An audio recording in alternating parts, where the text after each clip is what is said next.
First of all, it's a great honor, and I would like to thank the Congress party and especially our leader Shri Rahul Gandhi, who has been instrumental in getting me appointed to this committee.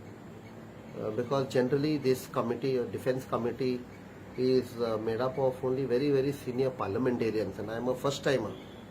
Probably my service in the Navy and experience may have made him that this person should be there.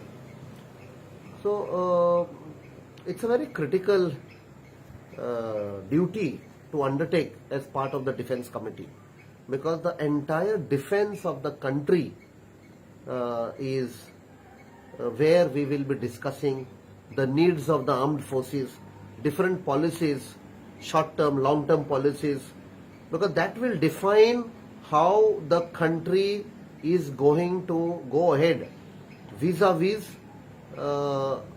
in terms of relations with the neighbors.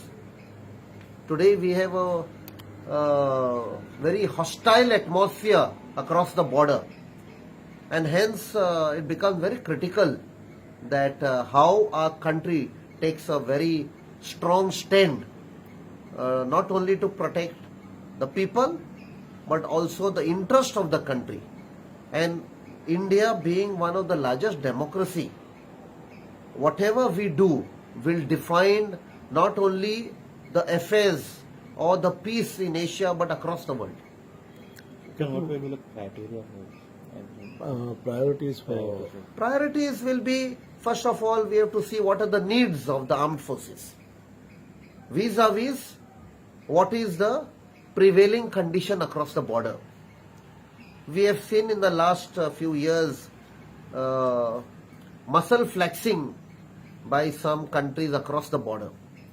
So accordingly, we have to discuss and ensure policies that will ensure our country remains strong and no country dictates terms to us.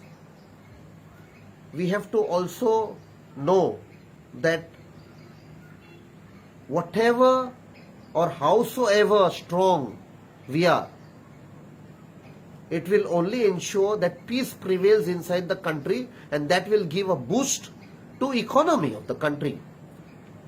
There is no compromise as far as defense of the country is concerned, come what may. I was a little worried in the budget session. We saw that the percentage of GDP which has been allotted for the defense services is not much compared to what other countries are allotting to their armed forces, the defense forces. So we will be pushing for grants, additional grants, whatever the demands of the armed forces are. Having been part of the armed forces, I will ensure to convince the other members of the committee that we cannot compromise on the defense of the country. Whatever the armed forces are demanding and requesting, we have to give it to them. Thank you.